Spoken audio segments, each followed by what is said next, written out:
మాట్లాడమాకండి కొద్దిగా 2 నిమిషాలు. 2 ఎకరాలు వేసినాం తల్లి వేసినారు. హైటెక్ వేసినాం 2 ఎకరాలు. అది మా మామ పేరు మీద ఉన్నది, మాకు ఇంత లేదు. సంవత్సరానికి ఒకలా చేసుకునేది. నీరుడు వేసినాం కానీ మరి అప్పుడు దారి లేదని మరి ఈ సంవత్సరం కూడా ఇవ్వమని వాళ్ళ అన్నను అడిగితే మరి ఈ సంవత్సరం కూడా ఇవ్వమంటే ఇచ్చింది. వేసినాం హైటెక్ వేసినాం. సురేష్ విత్తనం వేసినాం. వేస్తే మరి ఎకరానికి వచ్చేసి 4 వస్తాయని అన్నాడు. 4 రాలేదు, 2 వచ్చింది. మరి నష్టపరిహారం మరి గింజలు ఎక్కలేదు, మొత్తం ముగ్గలేదు, ఒక్క గింజలు కూడా ఎక్కలేదు. ఈ ములుగు గింత ఇప్పుడు ధర్నాలు చేసిండు. మరి ఇరిసి ఇచ్చినాం. మరి బయట అప్పులు ఇంటున్నాయి కదా. మరి ఆయన అడిగితే మరి 2 రోజులు మీరు ధర్నాలు చేస్తాను కదా, మరి నా దగ్గరికి ఎందుకు వచ్చి అడుగుతాను, పోయి కలెక్టర్నే పోయి అడుక్కోండి, ఏమన్నా చేసుకోండి, నాకు సంబంధం లేదని అని అన్నాడు. ఆయన సురేష్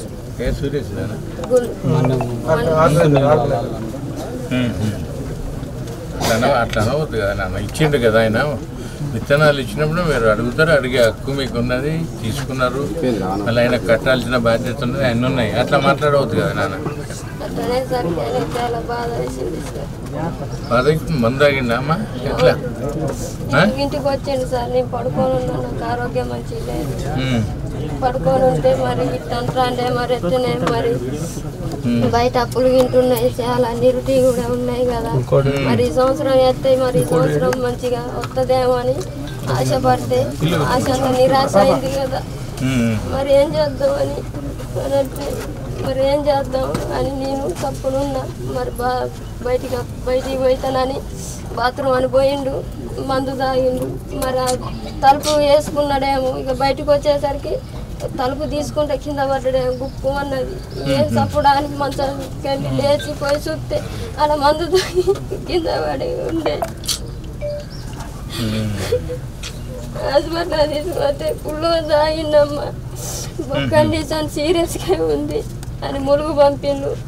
వాళ్ళు కూడా అక్కడ కూడా చాలా సీరియస్గా ఉంది, ఆక్సిజన్ అందుతలేదు, 80 ఉంది ఆక్సిజన్ అని ఆక్సిజన్ పెట్టింది. ఏదో చెప్పాలనుకుంటాను కానీ నోట్లో ఆక్సిజన్ ఉండడం వల్ల ఏం చెప్పలేకపోయింది. ఎంజీలాగా పంపిండు. ఎంజీలాగా పంపితే వాళ్ళు కూడా అట్టనే అన్నారు. అట్టనే అంటే మరి ఆ రోజంతా నైట్ అంతా తెలియతోటే ఉండే. ఆ తెల్లారి మళ్ళీ అదే టయానికి తెచ్చిపోయిండు. నాకు 3 పిల్లలు, ఇంకా రేషన్ కార్డు కూడా వేసారు.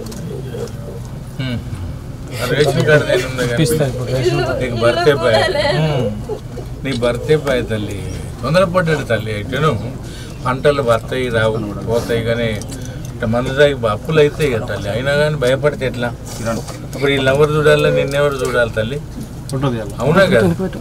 పడలేదు. ఈ కంపెనీలు మంచి చెడ్డ ఇచ్చారు, తప్పు ఇచ్చారు మంచి, కానీ తొందరపడి చనిపోతే తప్పు కదా నాన్న.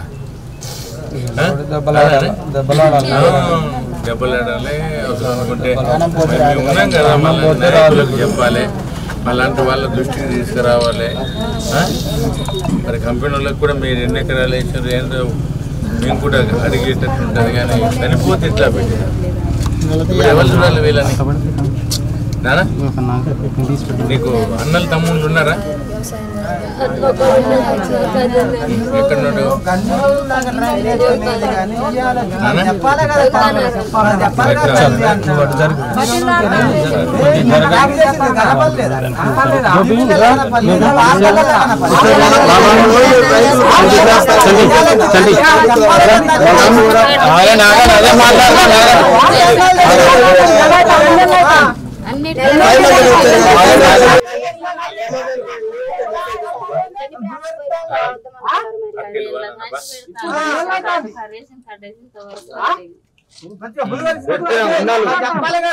రాజకీయ నాయకులు ఉన్నారు ఎందుకు రాజకీయ నాయకులు సాక్షి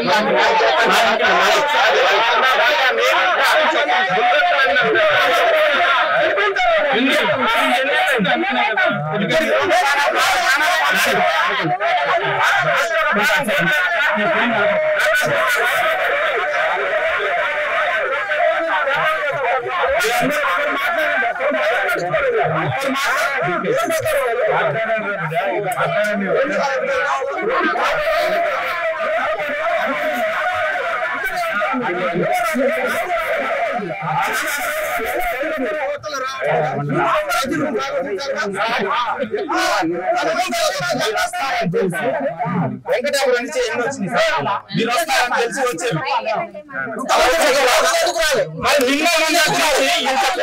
ఇంత బాధపడతాడు అన్న నేనున్నా అమ్మ నేనున్నా నీకెందుకు నువ్వు రాకపోతే ఎమ్మెల్సీ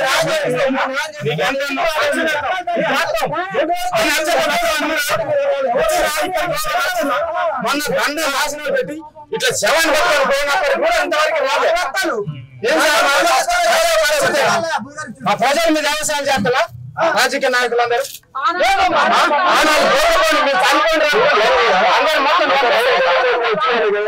రైతుకు సమాజంలో నష్టం జరిగినప్పుడు మీలాంటి వాళ్ళు సపోర్ట్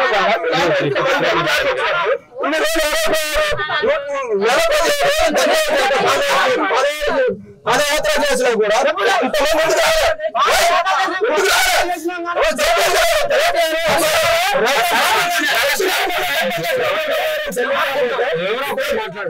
మాట్లాడతాడు రైతులు కూడా నష్టపరిహారం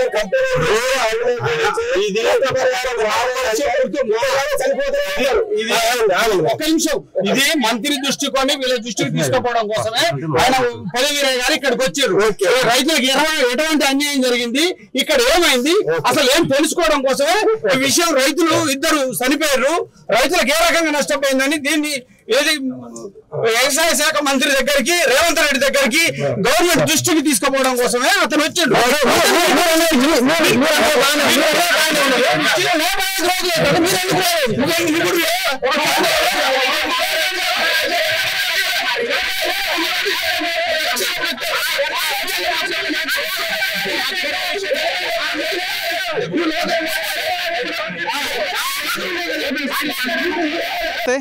చిరుతపల్లి విలేజ్ వెంకటాపురం మండలం చిరుతపల్లి విలేజ్ ములుగు జిల్లా ఇది భద్రాచలం నియోజకవర్గం ఒక 4-5 విత్తన కంపెనీల మోసానికి కొంతమంది ఆర్గనైజర్లు బీఆర్ఎస్ పార్టీ అండ్ కాంగ్రెస్ పార్టీలో ఉన్న కొంతమంది ఆర్గనైజర్ల దుర్మార్గానికి ఇద్దరు రైతులు బలైపోయారు మనం ఇప్పటికే ఆ పంటని కూడా పరిశీలించి వచ్చినాం సో అసలు ఏమీ లేని అసలు కాయ అన్నటువంటి ఆ మొక్కజొన్న కంకిని కూడా తీసుకొని వెళ్ళిపోతున్నారు అది ఫీమేల్ అయితే మేల్ అయితే అక్కడే వదిలేసి వెళ్తున్నారు దేనికోసం దాన్ని వాడుతున్నారు దీని మీద పెద్ద ఎంక్వైరీ జరగాల్సిన అవసరం ఉంది తిన్న ఆ మొక్కజొన్న కంకి తిన్న చాలామంది ఒక 4-5 పక్షవాతం వచ్చి పడిపోయి ఉన్నారు ఒకరు చనిపోయి ఉన్నారు చివరికి పంట దిగుబడి రాక నష్టం వచ్చి ఆత్మహత్య చేసుకునే ఇద్దరు రైతులు ఉన్నారు మనం ఒక కుటుంబంతో మాట్లాడిన 3 పిల్లలు భార్య 4 అనాథలు అయిపోయారు 30 ఏళ్ళ యువకుడు ఆత్మహత్య చేసుకున్నాడు ఇంకొక వాళ్ళ భావన ఇదే పక్క ఇల్లు ఇంకొక రైతు ఆత్మహత్య చేసుకున్నాడు ఆయనకి 3 పిల్లలు ఉన్నారు మరి ఎవడు దీనికి బాధ్యత వహించాలా ఒక్కొక్కడు కోట్ల రూపాయలు కొల్లగొడుతున్నాడు నా ముందు అటవీ అభివృద్ధి శాఖ కార్పొరేషన్ చైర్మన్ పొదం వీరయ్య గారు ఉన్నారు మాజీ ఎమ్మెల్యే ఆయన నేను చాలా నిర్దిష్టంగా ఆరోపణ కాదు స్టేట్మెంట్ ఇస్తున్నా పొదం వీరయ్య వెనుక కూడా అంటే మీరు మిమ్మల్ని ముందు పెట్టి ఆట ఆడిస్తున్నారు కొంతమంది ఇదే ఆర్గనైజర్లు నేను వాళ్ళతో అనిపిస్తే ఇప్పుడు రైతులతో అనిపిస్తే ఆ పేర్లు కూడా వినిపించే ప్రయత్నం చేస్తా who is Suresh Babu who is Narasimhamurthy ఎవరు వీళ్ళంతా ఏ రాజకీయ పార్టీకి సంబంధించిన వాళ్ళు క్వశ్చన్ చేయాల్సిన అవసరం ఉంది వీరయ్య గారితో మనం మాట్లాడదాం నమస్కారం అండి సో మీరు సెకండ్ అనుకుంటా అన్వేష్ రెడ్డి గారు వచ్చినట్టున్నారు ఆయన విత్తనాభివృద్ధి కార్పొరేషన్ మీరు అటవీ అభివృద్ధి కార్పొరేషన్ మీదే నియోజకవర్గం మాజీ ఎమ్మెల్యే మీరు మొన్నటిదాకా మీరు ఎమ్మెల్యేగా పనిచేశారు ఏం జరుగుతుంది సార్ మీ దృష్టిలో ఉన్న అంశమేనా ఇది నా దృష్టికి ఈ రైతులు వచ్చి నాకు చెప్పలే చనిపోయిన తర్వాత నేనే ప్రత్యేకంగా ఎందుకు జరిగింది ఏం కథ అని పరిశీలిద్దామని నేను రావడం జరిగింది తప్ప ఇక్కడ నేనేదో కంపెనీలకు వాటికి వీటికి కొమ్ము కాసేటోళ్ళం కాదు నేను కూడా గిరిజన బిడ్డను వీళ్ళంతా నా గిరిజనులు అందరు నా వాళ్ళు ఇట్లా నేనేదో కళాలుచిపడేటువంటి క్యారెక్టర్కి ఉన్నటువంటి వ్యక్తిత్వం నాది కాదు.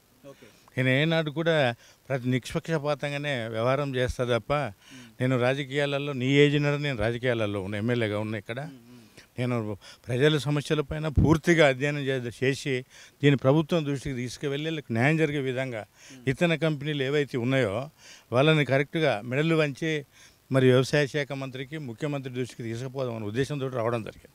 1300 మంది రైతుల పొలాల్లో జరుగుతున్న అరాచకం ఇదంతా కూడా ఎవరు ఇప్పుడు వాడు కంపెనీ వాడు ఎన్నో ఉంటాడు వేరే దేశంలో, మధ్యలో ఉన్న వాళ్ళంతా ఈ లీడర్లు, ఈ చుట్టుపక్కల ఉన్న పెద్ద పెద్ద లీడర్లకు సంబంధించిన బినామీలో లేకపోతే వాళ్ళే ఏదో రకంగా డబ్బులు ఉండే ఇదంతా వ్యవహారం నడిపిస్తున్నారు. మీ దృష్టికి రాకుండా ఎట్లా ఉంటుంది? వచ్చిన తర్వాత కూడా ఇంతవరకు ఒక్కడి మీద పీడీ యాక్ట్ పెట్టలే.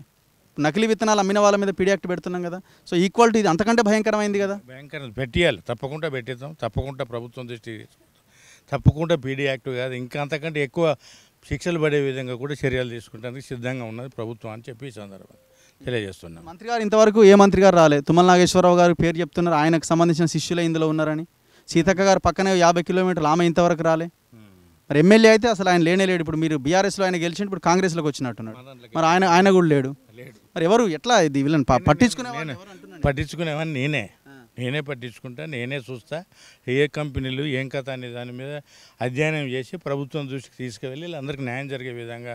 మీరు చెప్తున్నారు కదా 1300 రైతులని, ఎన్ని వందల ఎకరాలు నష్టపోయింది, ఎంతమంది నష్టపోయిన దాని మీద క్షుణ్ణంగా అధ్యయనం చేసి ప్రభుత్వానికి దృష్టికి తీసుకెళ్ళి న్యాయం జరిగే విధంగా చర్యలు తీసుకునేటందుకు ముఖ్యమంత్రి దృష్టికి తీసుకెళ్తారు. నరసింహమూర్తి, సురేష్ బాబు, రాజబాబు బీఆర్ఎస్, సురేష్ బాబు కాంగ్రెస్. వాళ్ళ అసలు ఏ పార్టీకి సంబంధం లేదు, అడగండి. ఇక్కడ ఏ పార్టీ అయ్యా? ఏ పార్టీ? కాంగ్రెస్ కాదా? సురేష్ బాబు కాంగ్రెస్ పార్టీలో ఎప్పుడైనా తిరిగిండా? వాళ్ళ తమ్ముడు కాంగ్రెస్ పార్టీ, వాళ్ళ తమ్ముడు సురేష్ బాబు, సునీల్ బాబు నడిపిస్తాడు ఇదంతా. సునీల్ బాబు నడిపిస్తున్నాడు. మృతదేహంతో రాస్తారోకో చేస్తే కూడా సునీల్ బాబు, మొన్న సురేష్ బాబు అయినటువంటి తమ్ముడు సునీల్ బాబు వచ్చి మాతోటి బేరసారాలు చేసిండు. ఆయన ఏ పార్టీ? కాంగ్రెస్ పార్టీ. ఆ తమ్ముడు కాంగ్రెస్ పార్టీ అయినప్పుడు అన్నది కూడా అదే పార్టీ కావాలి కదా. తమ్ముడు అన్న లేనప్పుడు అన్న బాధ్యతలన్నీ తమ్ముడు మోస్తాడు కాబట్టి తమ్ముడు కూడా అదే బాధ్యత.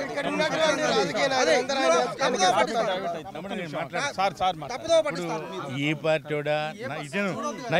ఇటను తమ్ముడు నేను చెప్పేది మీరు బాగా వినండి.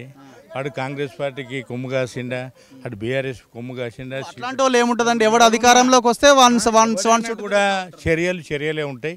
నీ పార్టీ నా పార్టీ అనేది లేదు. రైతు నష్టపోయిండు, రైతుల యొక్క అభ్యున్నతే ముఖ్యం మాకు, వాళ్ళ యొక్క శ్రేమమే ముఖ్యం. కాబట్టి రైతులకు ఎక్కడ అన్యాయం జరగకుండా చర్యలు తీసుకునేందుకు సిద్ధంగా ఉన్నాం. ఇలా ఈ పార్టీడు ఆ పార్టీడు అన్న లేదు, తమ్ముడు లేదు. తమ్ముడు అన్నే, పేకాటే.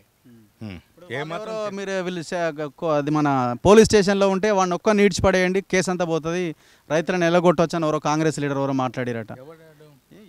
ఎవడు అట్లా మాట్లాడినాడు ఎవడన్నా ఉంటే రైతు వ్యతిరేకేవాడు, రైతు కాదన్నట్టే. రైతు అనేటోడు అట్లా ఎవడు. పీడీ యాక్ట్ పెట్టే విషయంలో మీరేం చొరవ తీసుకుంటారు? ఈ కుటుంబాన్ని ఆదుకునే విషయంలో ఏం చొరవ? ఈ కుటుంబాన్ని ఆదుకునే విధంగా ప్రభుత్వం దృష్టికి తీసుకెళ్ళి పిల్లలకు వాళ్ళ కుటుంబానికి కావాల్సినటువంటి సౌకర్యాలన్నీ కల్పించే విధంగా ముఖ్యమంత్రి దృష్టికి తీసుకెళ్తా. మన స్థానికంగా ఉన్నటువంటి మా వ్యవసాయ శాఖ మంత్రి దృష్టికి తీసుకెళ్తాం. అంతేకాకుండా వీళ్ళకి ఎలాంటి ప్రభుత్వం నుండే కాకుండా కంపెనీల నుండి కూడా మెడలు వంచి వీళ్ళకి ఏం నష్టం జరిగిందో నష్టాన్ని కూడా ఇప్పించే విధంగా చర్యలు తీసుకుంటాం. ఏం చేయాలి సార్ ఇప్పుడు ఈ రైతులంతా ఎట్లా వీళ్ళు ఆందోళనలు చేయాలన్నా వాళ్ళు చేయకుండా ఇంట్లో ఉన్నా మీరు ఆ పని చేసి పెడతారా? ఇప్పుడు వాళ్ళు చేసినా చేయకపోయినా తప్పకుండా నేను చేసి పెట్టవలసిన బాధ్యత. మంత్రి గారికి చెప్పండి, వ్యవసాయ శాఖ మంత్రి రావాలి ఇక్కడికి, ములుగు జిల్లా మంత్రి ఇక్కడికి రావాలా అంటే లేదా? వాళ్ళకు కూడా ఇన్ఫర్మేషన్ లేదంటారా? ప్రతిరోజు పేపర్లు వస్తూనే ఉంది కదా సార్, తెలియకుండా ఉండదు కానీ రాలే తీసుకొస్తాం. ఏం కదా, న్యాయం జరిగే విధంగా చూస్తా. రైతు అనేటోడు నావోడు, నేను రైతు బిడ్డనే. రైతులు లేకపోతే అందరికీ కడుపులు ఎండిపోతాయి. రైతే ప్రధానం కాబట్టి ఎక్కడ కూడా ఏ రైతుకు అన్యాయం జరిగినా వాడు కాంగ్రెస్ రైతు, ఆడు బీజేపీ రైతు, ఆడు బీఆర్ఎస్ రైతు అనేది చూడం. రైతులు ముఖ్యం మాకు. రైతులు బాగానే ఉన్నారు కానీ లీడర్లే తయారయ్యారు కదా. ఎవడైనా రైతులు అంటే ఇక్కడ లీడర్లు అనేటోళ్ళు కూడా కొన్ని కంపెనీలకు కొమ్ము కాస్తున్నారు. మీరు చెప్పేది నిజమే, నేనేం కాదంటలేను. అందులో కొమ్ము కాస్తున్నారు కాబట్టి దాని మూలన వాళ్ళ లబ్ధి కొరకు ఏదో మాట్లాడుతున్నారు. కానీ ఇక్కడ మనం కోరేది ఏంటిది? 1300 రైతులు ఉన్నారు. మీరు వాళ్ళ క్షేమాన్ని మనం చూడాల్సిన బాధ్యత నాది. ప్రస్తుతం 1300 ఎకరాలు 500 మంది రైతులు. రైతుకు వచ్చేసి 5 ఎకరాలు 10 ఎకరాలు 20 ఎకరాలు కూడా చేసిండు. అంటే మ్యాక్సిమం 1300 ఇంటూ 10 ఎకరాలు వేసుకొని లేకపోతే ఒక 5 ఎకరాలు మీ మాజీ ఎమ్మెల్యేని ఏం డిమాండ్ చేస్తున్నారు? ఏం చేస్తే మీకు సమస్య పరిష్కారం అవుతుంది? రైతులకి అన్యాయం చేసినటువంటి రైతులకి నష్టపరిహారం కంపెనీ నుంచి చెల్లించాలి. మరియు ఇక్కడ ఉన్నటువంటి ఆర్గనైజర్ల మీద కేసు పెట్టాలి సార్. ఫిడ్ యాక్ట్ కేసు కంపల్సరీ పెట్టాల్సిందే. ఎందుకంటే ఇక్కడ రైతులు అందరూ చనిపోతున్నారు. దానివల్ల మీరు మాత్రం చాలా సీరియస్గా తీసుకోవాలి. ఇట్లాంటి విత్తనాలు ఎక్కడో మనం ఉదాహరణ నేను చెప్తానండి. ఒక దేశం వెళ్ళాలంటే వీసా తీసుకోవాలి. ఏం తీసుకోవాలి? వీసా. మరి వేరే దేశాల నుంచి స్విట్జర్లాండ్ నుండి ఆఫ్ఘనిస్తాన్ ఇట్లాంటి వేరే దేశాల నుంచి విత్తనం వచ్చినప్పుడు ఏ పర్మిషన్ తోటి విత్తనం ఇక్కడికి వచ్చింది, మన దేశానికి వచ్చింది చెప్పండి. ఇక్కడ ఉన్నట్టు అధికారులందరూ చెప్పాలి. నాకు సమాజంలో మనందరం బాధ్యులమే. రైతు పండిస్తేనే మన అన్నం తింటున్నాం. ఒకసారి చెప్పండి నాకు. ఇప్పుడు వెంకటాపురం పోవాలన్నా టికెట్ తీసుకుంటాం, బిల్లు ఇస్తారు. మరి ఇక్కడ ఉన్నటువంటి విత్తనం పండించేటప్పుడు ఆ విత్తనం ఇచ్చేటప్పుడు ఎటువంటి ప్రూఫ్స్ లేవుగా. బాండ్ అన్నారు, ఎటువంటి బాండ్ అగ్రిమెంటే లేవు. దీనికి కారణం అండి వాళ్ళ అకౌంట్లు చెక్ చేస్తే ఎవరి దగ్గర నుంచి డబ్బులు వస్తున్నాయో తెలుస్తుంది. ఇప్పుడు ఇంతమంది మీద 2-3 ఆర్గనైజర్లు ఎట్లా పెట్టుబడి పెట్టగలుగుతున్నారు? కోట్ల రూపాయల పెట్టుబడే కదా. మరి ఆ కోట్ల రూపాయలకు జిఎస్టీ ఉంటుంది, కథ ఉంటుంది, వాళ్ళ అకౌంట్ బ్యాలెన్స్ ఉంటుంది. మరి ఎట్లా వీళ్ళ మీద ఇన్వెస్ట్ చేసి వీళ్ళ ప్రాణాలు తీస్తున్నారు? ఏం లేదండి, బాండ్ లేదు, ఏం లేదు, ఉత్త పేపర్స్ ఇస్తున్నారు. ఇచ్చేటప్పుడు బాండ్ ఉంటుంది, వాళ్ళకి మధ్యలో అగ్రిమెంట్ ఉంటుంది, అన్నీ ఉండాలి. ఏం లేవు అంటున్నారు వీళ్ళు. మరి అన్నీ ఉంటాయి, ఉండకుండానైతే ఉండవు. ఇప్పుడు 1300 ఎకరాలు 500 మంది రైతులు అన్నప్పుడు తప్పకుండా బాండ్స్ ఉంటాయి. లేకపోతే ఇక్కడ ఎవడైతే సప్లై చేసినటువంటి కంపెనీ ఉందో వాడైనా ఆ కంపెనీతోనైనా బాండ్ చేసుకునే ఇస్తాడు, కొత్తగా ఏమి ఇవ్వడు.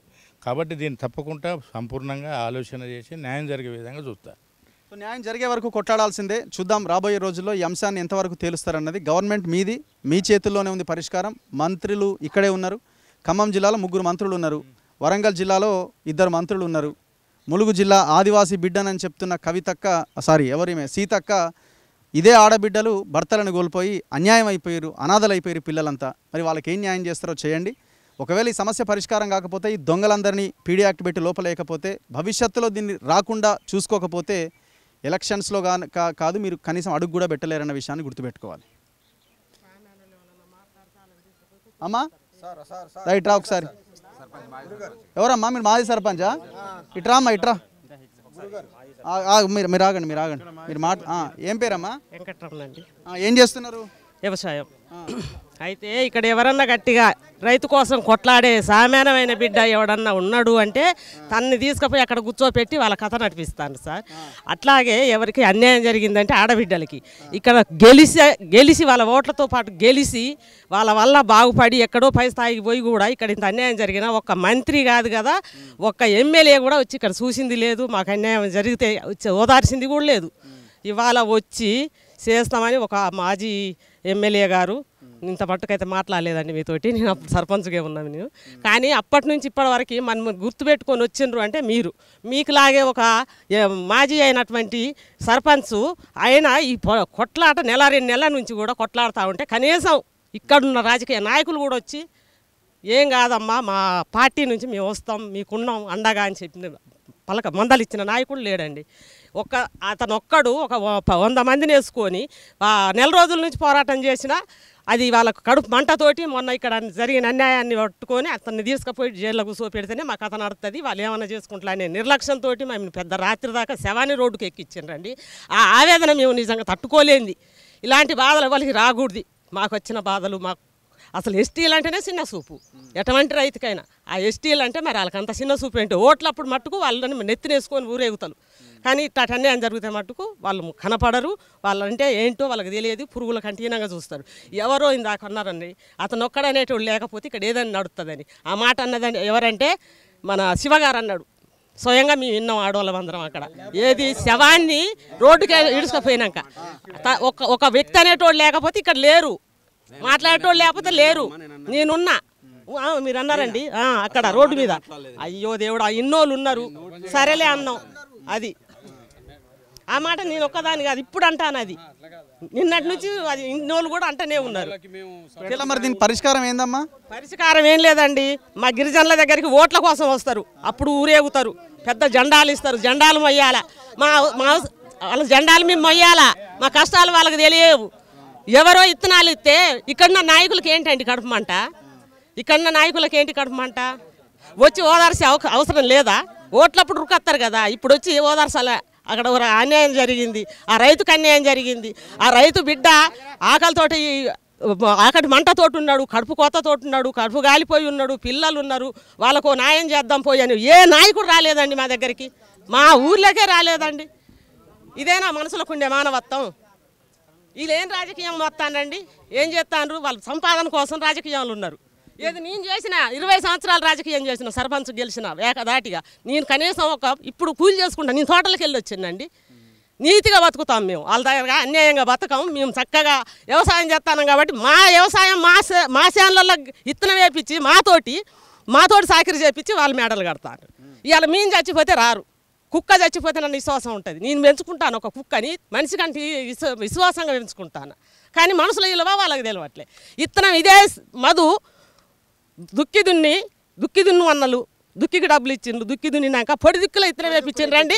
ఇదే మధుతోటి 2 వర్గాలు కొట్లాడుకొని, 2 వర్గాలు, ఏది నరసింహమూర్తి ఈ సురేష్ది, ఇద్దరు కలిసి అటు ఆయన వర్గం ఇటు ఈయన వర్గం ఇదే మధుశాన్లో పంచాద పెట్టిండ్రండి. పెట్టి పొడి దిక్కులు ఎవడన్నా ఇత్తనం వేపిస్తాడండి? ఇవాళ చచ్చిపోతే ఎందుకు రాలే? ఆ రోజున ఇదే మధు కనపడ్డాడు, పొడి దిక్కులో ఇలా కోసం త్యాగం చేసిండు, ఇత్తనం వేసిండు. మరి మధు చచ్చిపోతే ఎందుకు కనపడలేదండి తనకి? అదే రాజబాబుకు మధు చచ్చిపోతే నేను ఆ రోజున నా ఇత్తనం వేస్తానికి ఆయన ఒక అది మన అడ్డంగా నిలబెట్టిన కదా ఓడర్లాగా, ఏది అవతలోనికి యువతలోనికి. ఆయన కూడా కొట్లాడింది కదా, మధు కూడా రోడ్డు ఎక్కిండి ఏంటండి? ఎవ్వరు గుర్తు చేయలేదు. ఆ రోజున నా చేను పక్కన చేను కాబట్టి నేను చూసిన. మధుతోటి ఎవడన్నా రైతుకి మధుతోటి పొడి దుక్కిల గింజ వేయించిండ్రంటే ఇక ఎంత అవినీతో చూడండి.